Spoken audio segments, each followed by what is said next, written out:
तो दोस्तों नमस्कार। आप सभी का एक बार फिर से स्टडी एट होम पे हार्दिक स्वागत है। आप सभी स्वस्थ होंगे, मस्त होंगे, अपने एग्जाम की तैयारी कर रहे होंगे, ये मैं आशा करता हूं।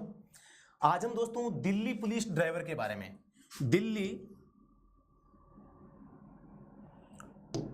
दिल्ली पुलिस ड्राइवर के बारे में दोस्तों ये आज हमारी जो क्लास है वो होने वाली है दिल्ली पुलिस ड्राइवर के बारे में।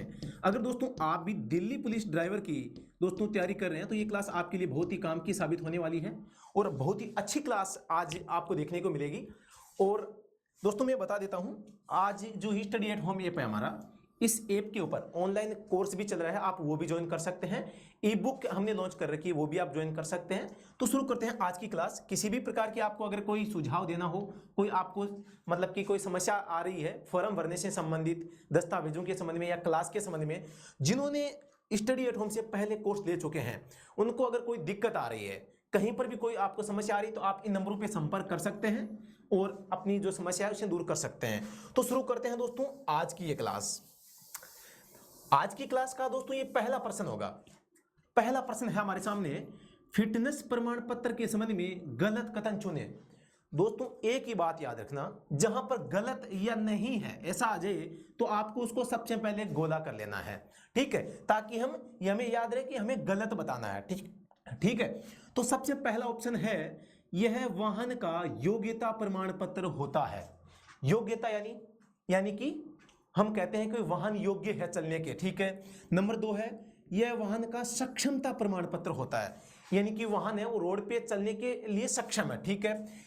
नए वाणिज्यिक वाहनों में 2 साल हेतु जारी किया जाता है। किसकी बात हो रही है? फिटनेस प्रमाण पत्र की। तो दोस्तों नए वाणिज्यिक वाहनों में 2 साल के लिए जारी होता है या नहीं होता, आपको बताना है। नंबर 4 है, नए निजी वाहनों में 5 साल हेतु जारी होता है। तो दोस्तों 4 ऑप्शन आपके सामने दिखाई दे रहे हैं। आपके हिसाब से जो आंसर इसका सही नजर आ रहा है वो दोस्तों आप कमेंट सेक्शन में लिख के बताएंगे कौन सा जवाब इसका सही है। देखें सभी स्टूडेंट हैं वो इसका जवाब है वो कमेंट सेक्शन में देंगे। आपको 4 ऑप्शन दिखाई दे रहे होंगे।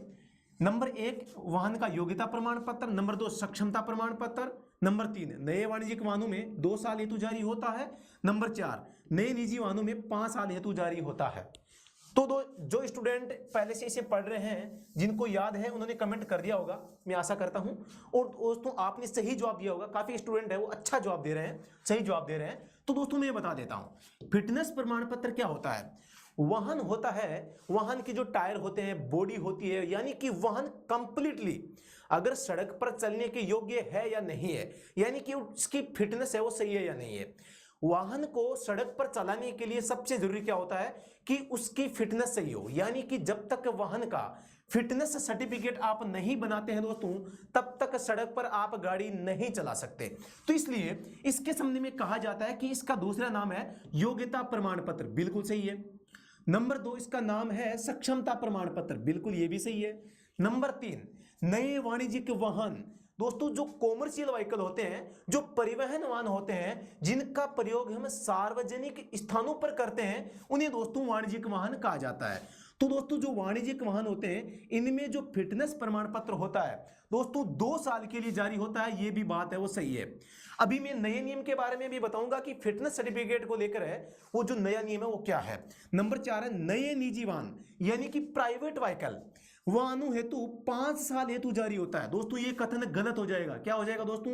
गलत हो जाएगा, क्योंकि दोस्तों जो नए निजी वाहन होते हैं इनमें फिटनेस सर्टिफिकेट अलग से जारी करने की आवश्यकता नहीं होती।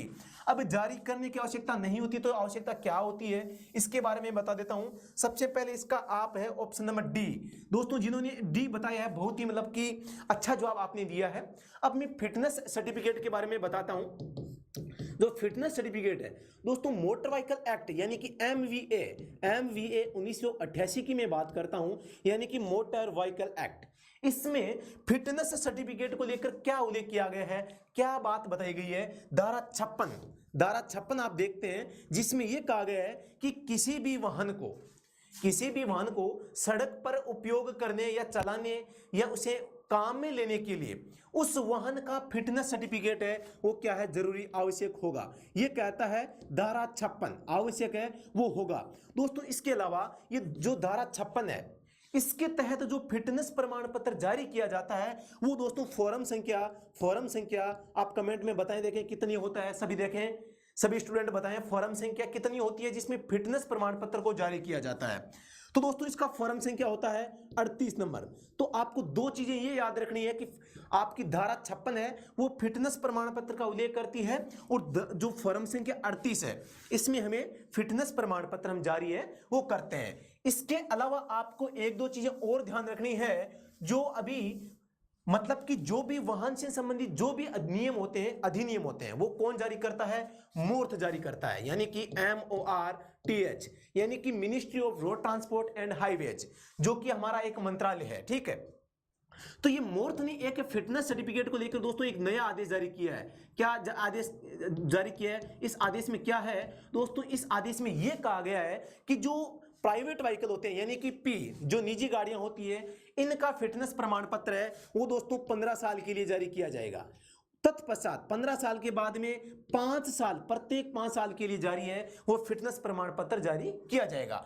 अब मैं बात करता हूं दोस्तों, कॉमर्शियल व्हीकल हो या परिवहन वाहन हो, या दोस्तों इनको हम वाणिज्यिक वाहन भी कह सकते हैं, तो आप इनका कुछ भी नाम रख दें, तो इनका जो फिटनेस प्रमाण पत्र होता है ये दोस्तों नया वाहन खरीदने पर 2 वर्ष के लिए जारी किया जाता है। किसके लिए दोस्तों? नया वाहन खरीदते हैं, वाहन नया खरीदने पर दोस्तों ये कंडीशन अप्लाई है। अगर आप नया वाहन खरीदते हैं तो दोस्तों ये फिटनेस प्रमाण पत्र 2 साल के लिए जारी होता है, और इसके बाद में प्रत्येक साल 1 साल के लिए दोस्तों यहां पर फिटनेस प्रमाण पत्र जारी किया जाता था। लेकिन आप सभी को पता है कि भी नया वाहन होगा तो उसकी फिटनेस तो ठीक होगी, इसी को लेकर 2 साल बाद में हर साल फिटनेस प्रमाण पत्र बनाना थोड़ा सा मुश्किल है, और थोड़ा सा कि हम कह सकते हैं कि परेशानी वाला काम है। इस समस्या से बचने के लिए दोस्तों नया नियम मूर्त के द्वारा फिटनेस प्रमाण पत्र का जो नया नियम आया है वो दोस्तों नया नियम क्या है? नया नियम फिटनेस प्रमाण पत्र का जो नया नियम है वो ये कहता है कि जो कॉमर्शियल व्हीकल होंगे या परिवहन वाहन होंगे, इनके लिए जो दोस्तों फिटनेस प्रमाण पत्र जारी किया जाएगा धारा 56 के तहत, धारा 56 फॉर्म संख्या 38 में मैं बात करता हूं, तो दोस्तों ये प्रमाण पत्र है वो प्रथम साल तो 2 साल होगा ही, साथ ही दूसरी बार भी मतलब कि ये 2 साल के हो जाएगा, दूसरी बार भी 2 साल के लिए, तीसरी बार भी 2 साल के लिए, चौथी बार भी 2 साल के लिए, यानी कि कुल मिलाकर 8 साल का जब तक कि वाहन पुराना नहीं होगा तब तक परिवहन वाहनों के लिए दोस्तों प्रत्येक साल, प्रत्येक 2 साल बाद 2 साल के लिए फिटनेस प्रमाण पत्र जारी किया जाएगा। अब इसके संबंध में दोस्तों मैंने आपको एक प्रश्न भी पूछा था, पिछला जो हमारा वीकली टेस्ट हुआ था, फुल टेस्ट, उसमें मैंने पूछा था कि भी 2018 में आपने कोई वाहन खरीदा है, क्या करा है? वाहन खरीदा है। अब आप 2022 में दोस्तों 2022 में फिटनेस प्रमाण पत्र बनाएंगे तो दोस्तों इसकी वैलिडिटी कितनी होगी, ये मैंने प्रश्न पूछा था। तो आप सभी को पता है 18 + 2 20 हो गए, 20 + 2 22 हो गए, यानी कि 2022 आ गई, यानी कि अभी 4 साल हुई है, और 2022 में मई 2022 में फिटनेस प्रमाण पत्र का नया नियम आ गया है, और इसके तहत 8 साल तक का जब तक ये वाहन होगा तब तक उसका जो फिटनेस है वो 2-2 साल के लिए जारी किया जाएगा। तो बताओ जो 2022 में ये 18 के वाहन का 2022 में फिटनेस प्रमाण पत्र बनाएंगे दोस्तों कितने साल के लिए वैलिड होगा? 2 साल के लिए वैलिड होगा। तो ये बात आपको ध्यान में है दोस्तों रखनी है। तो ये था दोस्तों यहां पर पहला प्रश्न। किसी भी प्रकार की अगर इस प्रश्न से संबंधित आपको दिक्कत आ रही है, कुछ पूछना हो तो कमेंट सेक्शन में जरूर बताएं। हम चलते हैं नेक्स्ट क्वेश्चन पर। प्रश्न संख्या 2 है हमारे सामने, लर्निंग लाइसेंस के संबंध में गलत कथन को चुनिए। लर्निंग लाइसेंस, लर्निंग का मतलब होता है गाड़ी सीखने के लिए जो लाइसेंस बनाया जाता है दोस्तों उसे लर्निंग लाइसेंस कहा जाता है, और इसके संबंध में हमें गलत कथन बताना है। क्या बताना है? गलत कथन। तो ऑप्शन नंबर 1 है लाइसेंस 6 माह के लिए जारी किया जाता है। नंबर 2 है लर्निंग लाइसेंस जारी होने के 30 दिन बाद स्थायी लाइसेंस हेतु आवेदन किया जा सकता है। नंबर 3 160 दिन बाद भी स्थायी लाइसेंस हेतु आवेदन कर सकते हैं। और नंबर 4 लाइसेंस जारी होते ही स्थायी लाइसेंस बनाया जा सकता है। तो दोस्तों इसका सही जवाब क्या होगा कमेंट सेक्शन में आप जरूर बताएं। देखते हैं कौन कौन इस प्रश्न का जो सही जवाब है वो बताते हैं। ठीक है, तो सभी स्टूडेंट्स जो इस वीडियो को देख रहे हैं कमेंट सेक्शन में सही जवाब बताएंगे। एकदम सिंपल प्रश्न है। और दोस्तों अगर ऐसे प्रश्नों के आपने जवाब दे दिए, दोस्तों आप YouTube पर देखते हैं, किसी भी प्रकार से कहीं भी किसी भी एप्लीकेशन पे देखते हैं, वहां पे जो प्रश्न होते हैं वो उठा पटक, यहां से उठाया यहां पटक दिया, यानी कि एक दूसरे का कॉपी चल रहा है। तो दोस्तों आप इन प्रश्नों को देख सकते हैं। क्या आपको लगता है कि ये भी कोई प्रश्न कॉपी किया हुआ है? नहीं, ये प्रश्न हमने स्वयं ने तैयार किए हैं। और यहां पर आपको एक प्रश्न नहीं, यहां पर इस एक प्रश्न में 4 प्रश्न दिखाई दे रहे होंगे, और ये मुझे पता है और आपको भी पता होगा। तो दोस्तों इस प्रश्न का सही जवाब है, आप कमेंट सेक्शन में जरूर बताएं। चलो मैं बता देता हूं, जो डी ए इसका आंसर सही बता रहे हैं उनका एकदम करेक्ट है। इसका बिल्कुल ऑप्शन नंबर डी इसका राइट होगा, क्योंकि इसमें लिखा है लाइसेंस जारी होते ही। अगर दोस्तों लाइसेंस जारी होते ही हमने स्थायी लाइसेंस के लिए आवेदन कर दिया या बनाया जा सकता है, तो फिर इस लर्निंग लाइसेंस की आवश्यकता है क्या है? मतलब कि कथन डी है वो गलत है। इसके अलावा लाइसेंस 6 माह के लिए जारी होता है, बिल्कुल सही बात है। नंबर 2, लर्निंग लाइसेंस जारी होने के 30 दिन बाद स्थायी लाइसेंस हेतु आवेदन किया जाता है, बिल्कुल सही बात है। क्योंकि आपका जो एलएल यानी कि लर्निंग लाइसेंस होता है वो दोस्तों 6 माह के लिए वैलिड होता है। प्रश्न पूछ लिए कि कितने माह के लिए वैलिड होता है, तो दोस्तों ऑप्शन नंबर यहां पर जवाब आएगा 6 माह। लेकिन एलएल के बारे में पूछ लिए कि भी आप इस लर्निंग लाइसेंस से स्थायी लाइसेंस हेतु आवेदन कब कर सकते हैं, कितने माह बाद कर सकते हैं, तो आपका जवाब आएगा 30 दिन तो बाद में और 180 दिन तक। 30 दिन बाद और 180 दिन तक, मैं यहां पर तक भी लिख देता हूं, या इसका जवाब आ सकता है 1 माह बाद, 1 माह बाद से लेकर 1 माह बाद से लेकर 6 माह तक, 6 माह तक। दोस्तों ये आप सभी को पता होगा और आप जानते होंगे, एकदम सीधा सिंपल फैक्ट है। ठीक है, अब मैं बात करता हूं कथन नंबर संख्या 3 के बारे में। कथन 3 है 180 दिन बाद भी स्थायी लाइसेंस हेतु 160 दिन बाद भी स्थायी लाइसेंस हेतु आवेदन किया जा सकता है। तो मैंने अभी आपको बताया कि भी 180 दिन तक आप आवेदन है वो कर सकते हैं। तो इस प्रश्न का जो सही जवाब है दोस्तों वो कौन सा हो जाएगा? ऑप्शन नंबर डी इसका सही जवाब हो जाएगा। अब लर्निंग लाइसेंस के बारे में हम अन्य बातें जानते हैं। जो मोटर व्हीकल एक्ट है, मोटर व्हीकल एक्ट 1988 है, इसमें लर्निंग लाइसेंस के बारे में क्या वर्णन किया गया है? तो दोस्तों मैं आपको बता देता हूं, धारा 8 आपको याद रखनी है। धारा 8 लर्निंग लाइसेंस जारी करने हेतु दोस्तों यहां पर वर्णन है या उल्लेख है वो करती है। धारा 8 क्या कहती है कि कोई भी व्यक्ति अगर लर्निंग लाइसेंस बनाएगा तो उसके पास में क्या होना चाहिए? सबसे पहली बात तो उसकी उम्र है, वो उसका उल्लेख करता है कि उसकी उम्र है वो कम से कम 18 साल होनी चाहिए। किस मामले में? प्राइवेट व्हीकल के मामले में। 20 साल उम्र होनी चाहिए किस मामले में? कॉमर्शियल जो आपके वाहनों के लिए जो लाइसेंस लर्निंग लाइसेंस बनाते हैं उसके लिए आपकी उम्र है वो 18 और 20 होनी चाहिए। इसके अलावा दोस्तों शैक्षिक योग्यता के बारे में भी उल्लेख किया जाता है कि भी शैक्षिक योग्यता आपकी क्या होनी चाहिए। तो शैक्षिक योग्यता का वर्तमान में क्या नियम है, जो दोस्तों 2018 में नया संशोधन हुआ है मोटर व्हीकल एक्ट में। इसके तहत दोस्तों शैक्षिक योग्यता के बारे में अब क्या लिखा गया है? अब क्या है यहां पर शैक्षिक योग्यता का उल्लेख है वो धारा 9 करती है दोस्तों, धारा 9 करती है, यह भी आपको ध्यान रखना है। शैक्षिक योग्यता का उल्लेख मोटर व्हीकल एक्ट की कौन सी धारा में बताया गया है कि लाइसेंस हेतु आपको शैक्षिक योग्यता चाहिए? धारा 9 कहती है कि आपके पास में शैक्षिक योग्यता वह होगी जो केंद्र सरकार निश्चय करेगी। यह लिखा गया है, न कि इसमें 8वीं, न इसमें 5वीं, न इसमें साक्षर, कुछ भी नहीं लिखा गया है। केवल ये लिखा गया है कि भी लाइसेंस बनाने के लिए जो केंद्र सरकार चाहेगी, जो केंद्र सरकार कह देगी, वही योग्यता आपको देनी होगी। लेकिन 2019 में दोस्तों मैं बता देता हूं, 2019 में जो संशोधन हुआ है इसके तहत इस नियम को बदल दिया गया है और जो केंद्र सरकार निर्धारित करेगी उसको हटा दिया गया है दोस्तों। अब केवल क्या रखा गया है? अब रखा गया है कि उसे यातायात यानी कि शैक्षिक योग्यता को तो पूर्ण रूप से हटा दिया गया है। लेकिन वहां पर एक चीज आपको यह ध्यान रखनी है, हम इसको पढ़ते हैं साक्षर। अब साक्षर क्यों कहते हैं? क्योंकि कोई भी लाइसेंस आप बनाते हैं तो उसके लिए दोस्तों आपको जरूरी होता है यातायात के जो संकेत होते हैं, यातायात के संकेत जो नियम होते हैं, इनकी जानकारी दोस्तों आपको होनी चाहिए। अगर आपको इनकी जानकारी नहीं है तो आप लाइसेंस नहीं बना पाएंगे। तो इसका मतलब क्या हुआ कि कम से कम आपके पास में शैक्षिक योग्यता तो नहीं हो चाहिए, लेकिन आप साक्षर होनी चाहिए। अब मैं बात करता हूं साक्षर किसे कहते हैं? वह व्यक्ति जो किसी न किसी भाषा को पढ़ सकता है और दोस्तों लिख सकता है, किसी एक भाषा को। क्योंकि अगर वो एक भाषा को पढ़ सकता है या लिख सकता है, इसका मतलब है कि वो यातायात संकेतों और नियमों की भी समझ है वो रख सकता है। तो दोस्तों यहां पर जो लर्निंग लाइसेंस है इसके संबंध में यह बताया गया है कि आपकी उम्र का उल्लेख और आपकी जो शैक्षिक योग्यता का उल्लेख है वो दोनों यहां पर धारा 8 और धारा 9 में किया गया है। दोबारा से बता दूं, धारा 8 में यहां पर धारा 8 में लर्निंग लाइसेंस के बारे में बताया गया है और दोस्तों धारा 9 है, इसमें आपकी जो शैक्षिक योग्यता है इसका उल्लेख किया गया है। तो दोस्तों अगले प्रश्न पर हम चलते हैं। प्रश्न संख्या 3 है दोस्तों आपके सामने, मोटर केब के संबंध में सही कथन को चुने।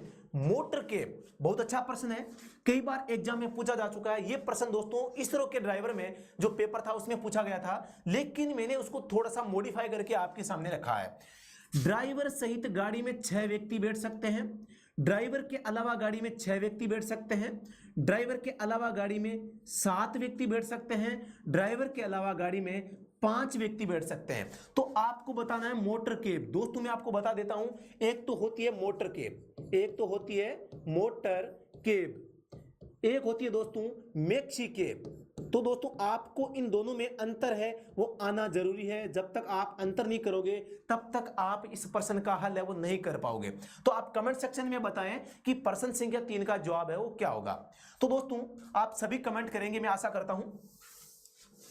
मोटर केब के बारे में आपको सही जवाब बताना है कि मोटर केब में कितनी सवारी यहां पर बैठ सकती है मोटर केब। तो दोस्तों मैं बता देता हूं, एक तो होती है मोटर केब, एक होती है मैक्सी केब। जो मोटर व्हीकल एक्ट है, मोटर व्हीकल एक्ट है, इसकी जो धारा 2 है दोस्तों, दूसरी धारा की उपधाराओं में मोटर केब और मैक्सी केब के बारे में बताया गया है और वहां पर यह बताया गया है कि भी मोटर केब, यहां पर दोस्तों एक चीज आप याद रखना, यहां पर जो मोटर केब है इसमें दोस्तों 6+D यानी कि ड्राइवर बैठ सकता है, और यहां पर दोस्तों 6 से अधिक, यहां पर मोटर मैक्सी केब के बारे में क्या बताया गया है, 6 से तो अधिक होंगे। यानी कि हम कह सकते हैं कि 7 से लेकर 12 तक, 7 से लेकर 12 तक प्लस ड्राइवर, इसमें भी आप +D कर सकते हैं। अब आप इन दोनों में अंतर कैसे करेंगे कि भी मोटर केब क्या है और मैक्सी केब क्या है। तो दोस्तों इसमें केवल 6+1 है यानी कि कम है, और इसमें 6 से अधिक यानी कि 7 से लेकर 12 तक है, मतलब ज्यादा आदमी है। तो दोस्तों इस शब्द में आपको एक तो है मोटर केब, एक है मैक्सी केब। तो इनमें नाम बड़ा कौन सा दिख रहा है, क्योंकि इस मैक्सी केब में अपने आप नाम आ गया मैक्सी। तो इस मैक्सी नाम से हम ये अनुमान लगा सकते हैं कि जो मैक्सी होगा वो दोस्तों बड़ा होगा, यानी कि मैक्सी में सवारियां ज्यादा बैठेगी। तो आपको याद रखना है, एक तो 6+D यानी कि मोटर केब, और एक में 7 से 12+D यानी कि मैक्सी केब। आपको मोटर केब और मैक्सी केब दोनों में आपको है यहां पर अंतर है वो करना है, ठीक है। तो इस प्रश्न का सही जवाब क्या होगा, मोटर केब का पूछा है तो ड्राइवर सहित गाड़ी में 6 व्यक्ति गलत हो जाएगा, ड्राइवर के अलावा गाड़ी में 6 व्यक्ति बैठ सकते हैं, बिल्कुल दोस्तों ऑप्शन नंबर बी इसका राइट आंसर है वो हो जाएगा। तो दोस्तों मैं इसके अलावा दोस्तों मैं आपको बता देना चाहता हूं, अगर आप दिल्ली पुलिस ड्राइवर की तैयारी कर रहे हैं, दिल्ली पुलिस ड्राइवर में दोस्तों बहुत बड़ी वैकेंसी आपके सामने आई है, 1411 पदों पर पहली बार इतनी बड़ी भर्ती आपको देखने को मिली है। अगर आप इसकी तैयारी कर रहे हैं तो दोस्तों आप study at home driver app को है वो डाउनलोड कर सकते हैं। दोस्तों यहां पर आपको क्या मिलता है, यहां पर कंप्लीट सिलेबस आपको दोस्तों मिलेगा। क्या मिलेगा, कंप्लीट सिलेबस यहां पर आपको इसमें मिलता है। अब इस सिलेबस में आपको क्या क्या मिलता है दोस्तों, जो क्लासें हमने पहले से अपलोड कर रखी है आप YouTube पर भी देख सकते हैं, और ऐप के अंदर भी हमने कुछ क्लासें फ्री ऑफ कॉस्ट आपको डेमो के रूप में दे दी है, आप वहां पे जाके देख सकते हैं कि हम किस तरीके से पढ़ाते हैं। दोस्तों इस कंप्लीट सिलेबस में दोस्तों आपको कंप्लीट सिलेबस का जो वीडियो क्लासें हैं वो दोस्तों आपको मिल जाएगी। साथ ही दोस्तों इन जो वीडियो क्लास है इनकी PDF क्लास यहाँ पर आपको जो है PDF है वो मिल जाएगी। इसके अलावा दोस्तों यहाँ पर आपको हमारी जो 6 बुक है, 6 बुक हमने लॉन्च कर रखी है दोस्तों। हमारे पास में टोटल 10 बुक है जो हमने लॉन्च कर रही है केवल ड्राइवर के लिए। दोस्तों हम पिछले 6 साल से इस ड्राइवर भर्तियों की तैयारी करवा रहे हैं, तो जितना हम जानते हैं शायद ही कोई जानता होगा, और ये आप इसका नतीजा, इसका परिणाम आप YouTube के माध्यम से या आपने पढ़कर अगर किसी एग्जाम में आप बैठे हैं तो आपका स्कोर अपने आप बता रहा होगा। दोस्तों यहाँ पर हमने 10 बुक लॉन्च कर रखी है, उनमें से 6 बुक आपको यहाँ पर इस मतलब कि जो DP ड्राइवर का जो सिलेबस है इसमें मिलती है, क्योंकि जो बाकी की जो 4 बुक्स है दोस्तों वो दोस्तों आपके ड्राइविंग टेस्ट के लिए बनाई गई है। तो ये 6 बुक आपको इसमें मिल जाएगी फ्री ऑफ कॉस्ट। इसके अलावा दोस्तों यहाँ पर डेली टेस्ट आपको दिया जाएगा।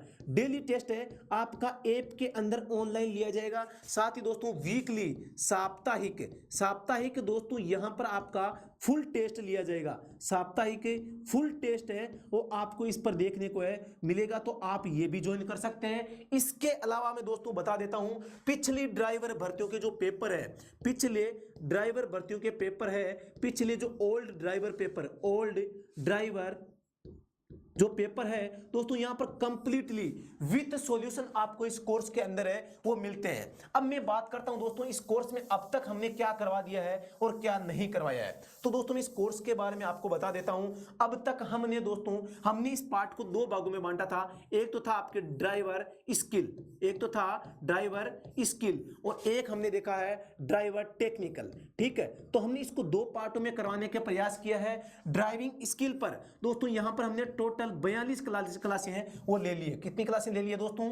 42 क्लासें ले ली है। और टेक्निकल पर भी हमने दोस्तों यहां पर लगभग आपके 14 के आसपास क्लासें, सॉरी यहां पर 5 क्लासें जो मैराथन की थी वो अलग है, और यहां पर 47 से 55 यानी कि 9 क्लासें हमने टेक्निकल की आपके ले चुके हैं, और बीच में 5 क्लासें हमने मैराथन के रूप में भी ली थी, यानी कि टेक्निकल को सटासट आपको हमने कंप्लीट करवाया था। अब हम डीपली पढ़ रहे हैं। तो यहां पर कुल मिलाकर मैं बात करूं तो अब तक 56 क्लासें यहां पर अपलोड कर दी है हमने। 56 क्लासें हैं वो अपलोड कर दी है, जिनकी लिस्ट आप ऐप के अंदर कोर्स में जाकर देख सकते हैं। यहां पर हमने 10 फुल टेस्ट है वो अपलोड कर दिए हैं। 6 बुक जो पीडीएफ है हमारी वो आपको यहां पर ओरिजिनल बुक पीडीएफ आपको ऐप के अंदर दे दी गई है। जो ओल्ड पेपर है दोस्तों, ओल्ड पेपर है वो दोस्तों हमने अपलोड कर दिए हैं।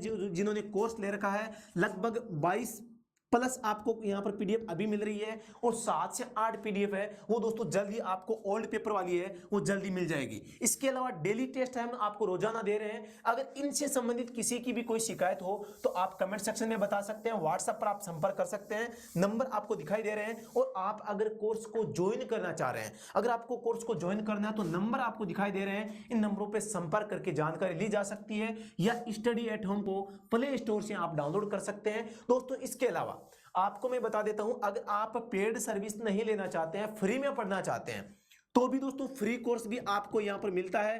फ्री की डेली क्विज आपको मिलती है। आप टेलीग्राम चैनल ज्वाइन कर सकते हैं दोस्तों। टेलीग्राम चैनल पर हम क्या करते हैं, डेली में फ्री क्विज आपको करवाते हैं। और ये दोस्तों फ्री क्विज है, ये फ्री क्विज के ही प्रश्न है दोस्तों। ये आप देख सकते हैं 3 नंबर प्रश्न है, और यहां पर हमने काफी इतने अच्छे प्रश्न करवाए हैं, यानी कि उन प्रश्नों से आपका लगभग सिलेबस कवर होता है। तो आप टेलीग्राम चैनल है वो ज्वाइन कर सकते हैं, उसका लिंक आपको डिस्क्रिप्शन में मिल जाएगा। वो आप पर आप जाकर टेलीग्राम को ज्वाइन कर लें, वहां पर ड्राइवर की डेली फ्री क्विज आपको मिलेगी। तो अगले प्रश्न पर मैं चलता हूं।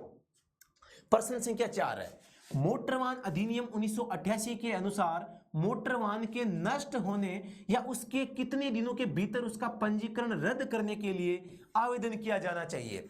यानी आपके पास में कोई गाड़ी है, वो गाड़ी नष्ट हो चुकी है, या आपने उसको तोड़ फोड़ के काम में ले लिया है, या वो सड़क पर चलने के योग्य नहीं है, या आप उसे अब काम में लेना नहीं चाहते हैं। तो अगर वो वाहन नष्ट हो गया है, क्या हो गया है, नष्ट हो गया है, तो आपका क्या दायित्व बनता है कि आपका दायित्व बनता है कि आप आरटीओ को सूचना दें। आरटीओ को सूचना दें, तो ये आपका जो आरटीओ को सूचना देने का कर्तव्य है वो कितने दिनों का है, 14 दिन, बी 30 दिन, सी 60 दिन और डी 7 दिन। तो इसका जो कमेंट सेक्शन में आप जवाब बताएंगे कि हमें आरटीओ को कितने दिनों के भीतर इसकी सूचना है वो देनी है। तो दोस्तों इस प्रश्न का जो सही जवाब है दोस्तों क्या हो जाएगा, 14 दिन। इस प्रश्न का सही जवाब है वो हो जाएगा 14 दिन। यानी आपका वाहन अगर नष्ट हो गया है तो आप इसकी सूचना आरटीओ को दोस्तों 14 दिनों के भीतर दोगे। अब मैं यहां पर एक चीज और बता देना चाहता हूं कि यहां पर स्टूडेंट्स कंफ्यूज हो जाते हैं। आप पर एक बात आती है आरसी की, आरसी को रिन्यू करवाते हैं तो दोस्तों कितने दिन पहले करवा सकते हैं, कितने दिन बाद में करवाते हैं। तो दोस्तों सबसे पहली बात तो है आरसी का उल्लेख है वो मोटर व्हीकल एक्ट की धारा यहां पर 39 में किया गया है। यानी कि आपके पास में वाहन चलाने से पहले आपके पास में आरसी होनी चाहिए, यानी कि आपके वाहन का पंजीकरण होना चाहिए। यह धारा 39 में बात की गई है। अब इसे रिन्यू की बात करता हूं तो दोस्तों इसका रिन्यू है वो आप इसकी समाप्ति तारीख है, समाप्ति तारीख से कितने समय पहले करवा सकते हैं एडवांस में? केवल 60 दिन। यहां पर 60 दिन आया है, इसीलिए मैंने ये आपको सेंटेंस बताया है कि आप इसे रिन्यू है समय से पहले, आप 61 दिन पहले रिन्यू नहीं करवा सकते दोस्तों, रिन्यू नहीं करवा सकते, केवल 60 दिन पहले आप इसे रिन्यू करवाएंगे। इसके अलावा दोस्तों कुछ फैक्ट्स और भी आते हैं, यानी कि आप अपने वाहन को क्या करते हैं, आप वाहन को बेच देते हैं, क्या कर देते हैं, बेच देते हैं, और इसका जो नाम मालिकाना हक होता है उसे दोस्तों ट्रांसफर करना होता है। तो इसके लिए कितने दिन का टाइम आपके पास में होता है? तो यहां पर दो कथन है, एक तो है 14 दिन, एक होता है 45 दिन। तो दोनों आपको याद रखने हैं। 14 जो दिन होते हैं दोस्तों, अगर आप अपने वाहन को स्टेट में, खुद के स्टेट में आप अगर बेचते हैं तो दोस्तों आपके पास में यहां पर 14 दिन का टाइम होता है, आपको ट्रांसफर करना पड़ेगा। अगर आप किसी दूसरे राज्य में, यानी कि राजस्थान से आप एमपी में किसी व्हीकल को बेचते हैं दूसरे राज्य में, तो दोस्तों यहां पर आपको 45 दिन का टाइम है वो दिया जाता है अपने वाहन को बेचने के बाद में इसका जो स्वामित्व है, मालिकाना हक है, उसको ट्रांसफर करने के लिए। इसके अलावा दोस्तों यहां पर अगर दोस्तों मालिक, जो वाहन मालिक होता है, वाहन मालिक की मृत्यु हो जाती है दोस्तों, वाहन मालिक की मृत्यु हो जाती है, मृत्यु के मामले में जो हम ट्रांसफर करते हैं उसके लिए दोस्तों यहां पर दो कथन है, एक तो आता है 30 दिन, एक आता है 90 दिन। अब इन दोनों में अंतर क्या है दोस्तों? जो इसका उत्तराधिकारी होता है, जिस व्यक्ति के नाम से वाहन था उसकी मृत्यु हो जाती है, तो उसके बाद में दोस्तों इसका जो मालिकाना हक है वो ट्रांसफर करने के लिए दोस्तों आपके पास में 90 दिन का टाइम होता है। आप 90 दिन तक वाहन को रख सकते हैं, लेकिन दोस्तों मृत्यु की जो सूचना है वो आपको 30 दिनों के भीतर आपको देनी पड़ेगी। ये बात आपको ध्यान में वो रखनी है। इसके अलावा दोस्तों एक कथन आता है सार्वजनिक नीलामी। सार्वजनिक नीलामी शब्द दोस्तों यहां पर आता है। अब ये क्या होता है दोस्तों?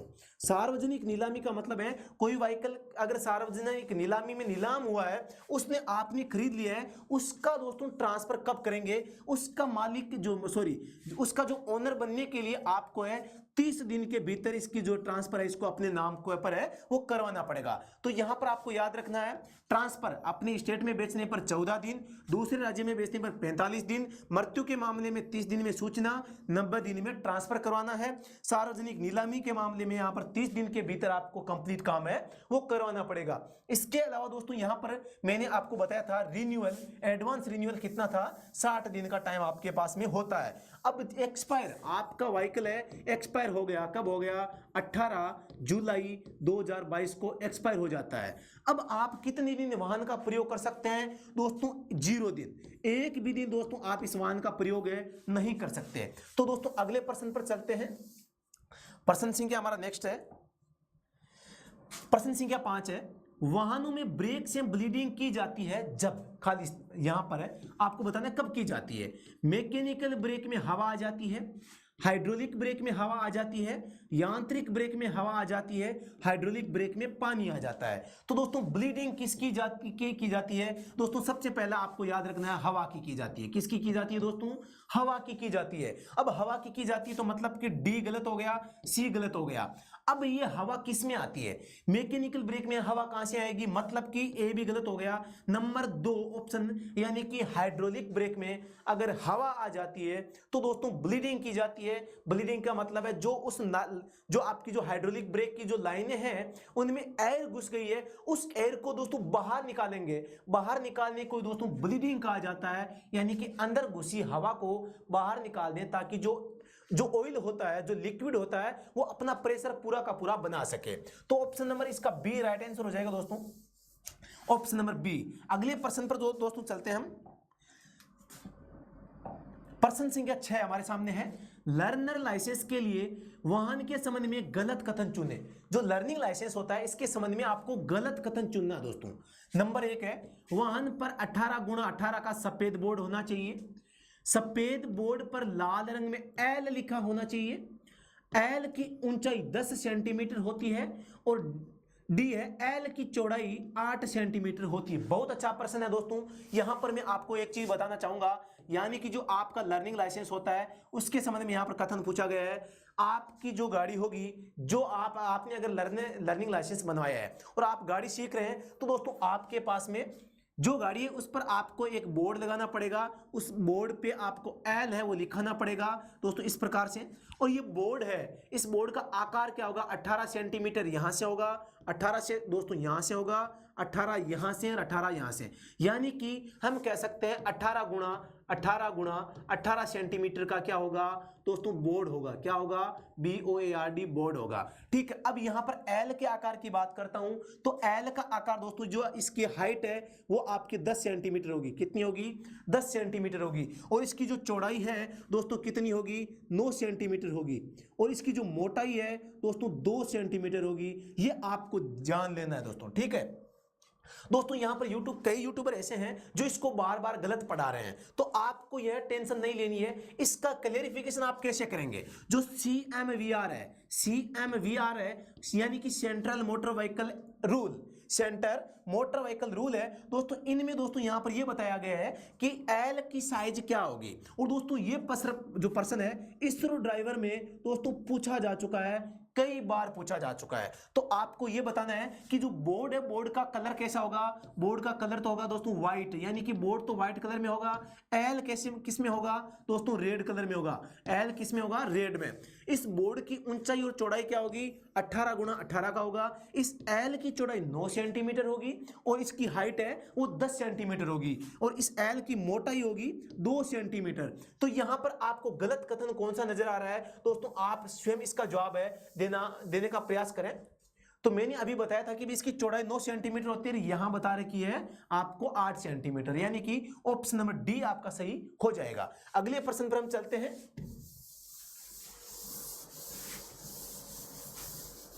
नेक्स्ट क्वेश्चन है हमारा, आरटीओ फॉर्म के संबंध में गलत कथन चुने। आरटीओ कार्यालय होता है, यहां पर दोस्तों गलत कथन आपको चुनना है। सबसे पहली बात तो मैं आपको बता दूं, आरटीओ होता है वो एक होता है दोस्तों डीटीओ।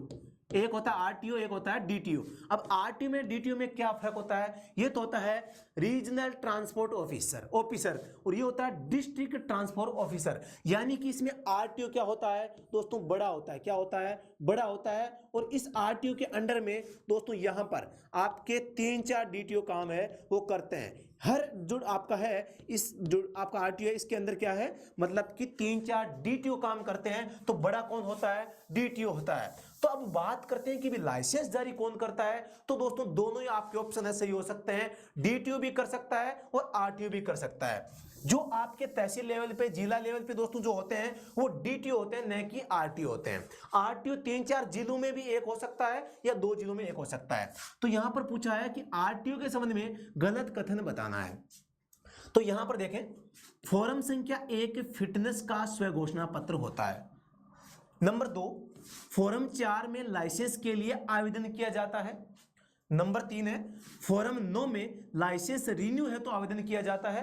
और नंबर 4 है फॉर्म 6 में अंतरराष्ट्रीय लाइसेंस के लिए आवेदन है वो किया जाता है। तो एकदम सिंपल है, आप इसका जवाब कमेंट सेक्शन में बता सकते हैं कि इसका सही जवाब है वो क्या होगा, इसका सही जवाब है वो क्या होगा। तो दोस्तों कोई अगर समस्या आ रही हो देखने में, सभी कमेंट में बताएं कि ये प्रश्न आपको दिखाई दे रहा है क्या स्क्रीन पे, एकदम क्लियरली दिखाई दे रहा है तो आप कमेंट में बताएं कि बिल्कुल, चलो कोई बात नहीं, दिखाई दे रहा है। तो आवाज आ रही है, आवाज नहीं आ रही, थोड़ा सा वॉल्यूम बढ़ा सकते हैं आप, आवाज आ रही है कोई बात नहीं है। तो दोस्तों यहां पर मैं आपको एक बात बताना चाहता हूं फॉर्म के संबंध में। फॉर्म संख्या 1 फिटनेस के लिए होता है, ठीक है, स्वघोषणा। फॉर्म 4 लाइसेंस आवेदन पर पत्र होता है, सही है। फॉर्म 9 में रिन्यू के लिए आवेदन करते हैं, ये भी सही है। लेकिन जो फॉर्म संख्या 6 है उसमें दोस्तों क्या होता है, यहां पर तो लिखा है कि अंतरराष्ट्रीय लाइसेंस के लिए आवेदन किया जाता है, जबकि ये दोस्तों कथन क्या है दोस्तों, गलत है। क्या है दोस्तों, गलत है। अब फॉर्म के संबंध में सारे फैक्ट मैं आपको बताऊंगा, आप ध्यान से सुन लेना। फॉर्म नंबर 1 होता है फिटनेस का दोस्तों स्वघोषणा पत्र। अब ये स्वघोषणा क्या होती है दोस्तों, यानी कि अगर आप लर्निंग लाइसेंस के लिए आवेदन करते हैं, किसके लिए, लर्निंग लाइसेंस के लिए, लर्निंग लाइसेंस के लिए या स्थायी लाइसेंस के लिए आवेदन करते हैं एलएमवी के लिए, लाइट मोटर व्हीकल के लिए, तो दोस्तों वहां पर आपको मेडिकल सर्टिफिकेट की आवश्यकता नहीं होती है। उस कंडीशन में आपको यह कहा जाता है कि भी आप अपनी फिटनेस के बारे में स्वयं एक शपथ है वो ले लें, यानी कि स्वयं घोषणा कर दें कि भी मैं एकदम हष्ट-पुष्ट हूं, मेरे हाथ पैर एकदम सही है, आंखों से मुझे दिखता है और मैं हर चीज को आसानी से समझ लेता हूं, मेरे में कोई दिक्कत नहीं है। फॉर्म नंबर दोस्तों यहां पर 1A होता है, जिसमें दोस्तों मेडिकल सर्टिफिकेट है वो डॉक्टर के द्वारा जारी किया जाता है। किसके द्वारा? मेडिकल सर्टिफिकेट डॉक्टर जारी करता है। कौन करता है दोस्तों? डॉक्टर जारी करता है। नंबर 2 फॉर्म है दोस्तों, ये किसके लिए होता है? आपका फॉर्म संख्या 2 है वो दोस्तों लर्निंग लाइसेंस के लिए आवेदन फॉर्म होता है, नंबर 2 और नंबर 3। यहां पर आपका जो है नंबर 4 की मैं बात करता हूं, 4 नंबर फॉर्म।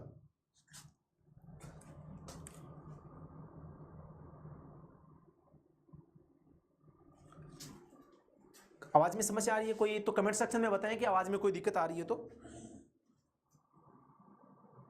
फॉर्म संख्या 4 का यूज कहाँ किया जाता है? फॉर्म लर्निंग लाइसेंस एल्बो का आकार 8 सेंटीमीटर सही है, सही नहीं है, गलत होगा दोस्तों।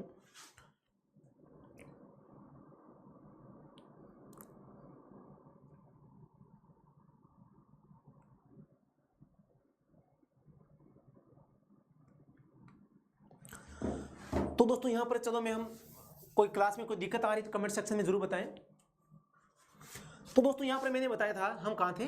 पहला फॉर्म तो आपके हो गया फिटनेस का स्व घोषणा पत्र, फॉर्म संख्या 1A हो गया मेडिकल सर्टिफिकेट के लिए।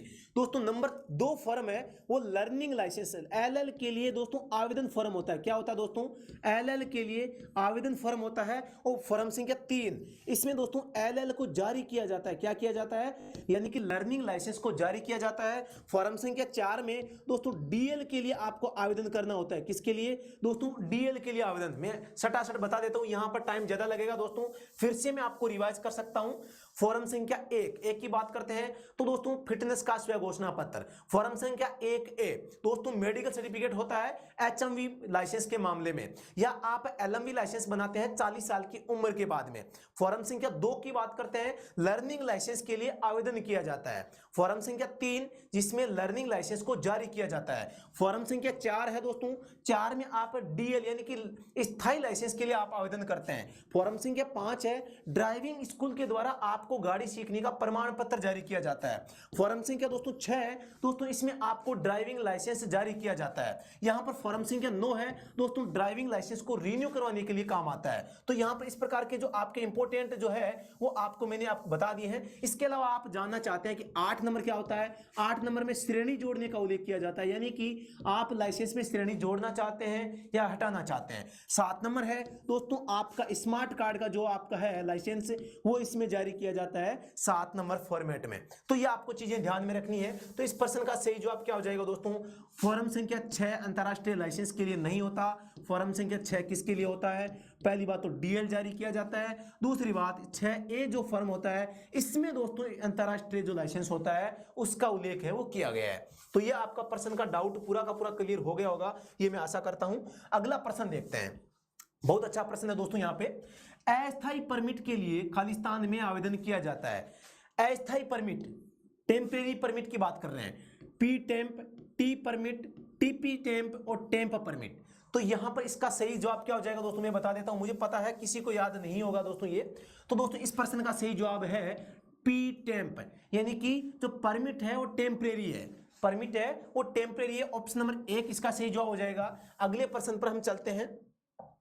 यहां पर दोस्तों एक चीज मैं आपको बताना चाहूंगा परमिट के बारे में, अस्थायी परमिट के बारे में। यह प्रश्न कई बार आ चुका है कि भाई जो अस्थायी परमिट होता है इसकी वैलिडिटी क्या होती है? वैलिडिटी क्या होती है? तो दोस्तों मैं बता देता हूं, इससे कम 1 माह के लिए जारी करना ही होगा, और अधिकतम है ये दोस्तों 4 माह के लिए जारी किया जा सकता है। यानी कि इसकी अधिकतम अवधि पूछ ले तो 4 माह होती है और न्यूनतम पूछ ले तो 1 माह होती है। अब आप कहोगे कि सर विशेष परमिट क्या होता है? तो दोस्तों एक तो होता है अस्थायी परमिट, एक होता है विशेष परमिट।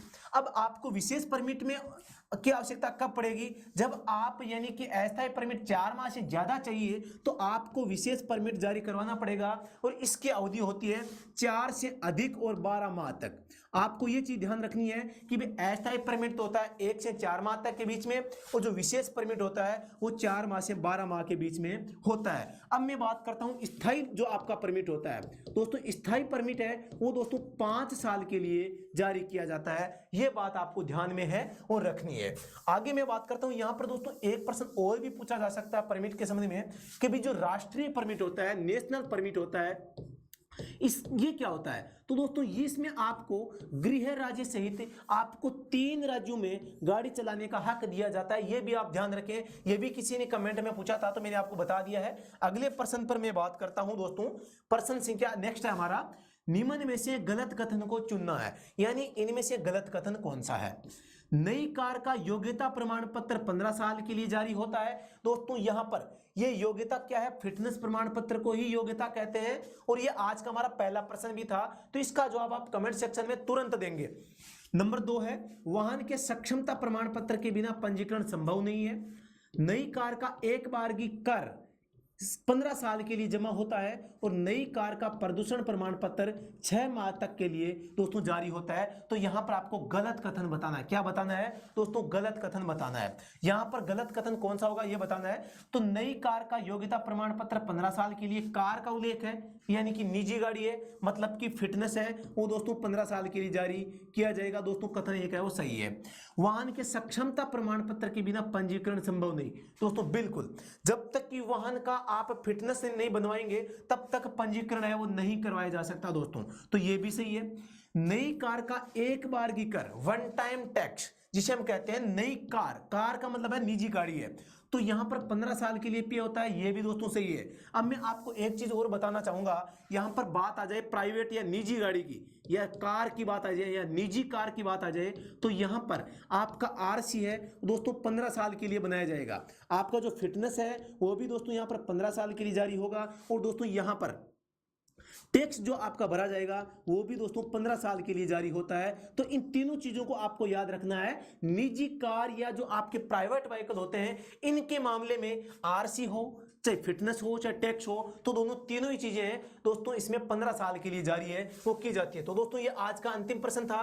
दोस्तों ये क्लास कैसी लगी दोस्तों, इस क्लास के बारे में अपना फीडबैक दें ताकि हम नेक्स्ट क्लास में और इंप्रूवमेंट कर सके। और आपको जो किसी भी प्रकार की अगर समस्या है या सुझाव है या आपको कोई भी डाउट है तो दोस्तों आप मुझे पर्सनल मोबाइल नंबर पर भी भेज सकते हैं। और दोस्तों अगर आपने अभी तक जो दिल्ली पुलिस ड्राइवर का कंप्लीट कोर्स है दोस्तों आपने परचेज नहीं किया तो आप कर सकते हैं। स्टडी एट होम आपको याद नाम दिख रहा होगा, इस ऐप को आपको डाउनलोड करना है। डाउनलोड करने के बाद में आपको इसमें पेड कोर्स ऑप्शन आएगा, उस पर क्लिक करके दिल्ली पुलिस ड्राइवर का दोस्तों कंप्लीट जो कोर्स है आप ज्वाइन कर सकते हैं। अभी विशेष ऑफर चल रहा है दोस्तों कॉम्बो कोर्स का, अभी हम आपको कॉम्बो कोर्स दे रहे हैं, यानी कि आपने इस कॉम्बो कोर्स को 399 रुपए में खरीद लिया तो इसका मतलब है आपको इसके अलावा स्टडी एट होम से कुछ भी नहीं खरीदना है, यानी कि आपको इस ऐप का पूरा एक्सेस मिल जाता है। आप हमारे पास में जितना कंटेंट है वो सारा का सारा आपको इस कॉम्बो कोर्स में वो मिलता है। तो आप अभी देर ना करें, सामान्य कोर्स की बजाय आप कॉम्बो कोर्स लेवें तो उसमें क्या होगा, आपको कंप्लीट जो सिलेबस है, कंप्लीट जो डाटा है वो आपको मिल जाएगा। तो दोस्तों अभी के लिए इतना ही, फिर से मिलते हैं नेक्स्ट वीडियो में, तब तक के लिए धन्यवाद। फिर से बता देता हूं दोस्तों, टेलीग्राम चैनल का लिंक आपको डिस्क्रिप्शन में दिया गया है, आप उसे लिंक से ज्वाइन कर सकते हैं। और ड्राइवर की जो डेली की फ्री टेस्ट क्विज है उसे आप ज्वाइन कर सकते हैं। तो दोस्तों धन्यवाद, जय हिंद, वंदे मातरम, राम राम सा।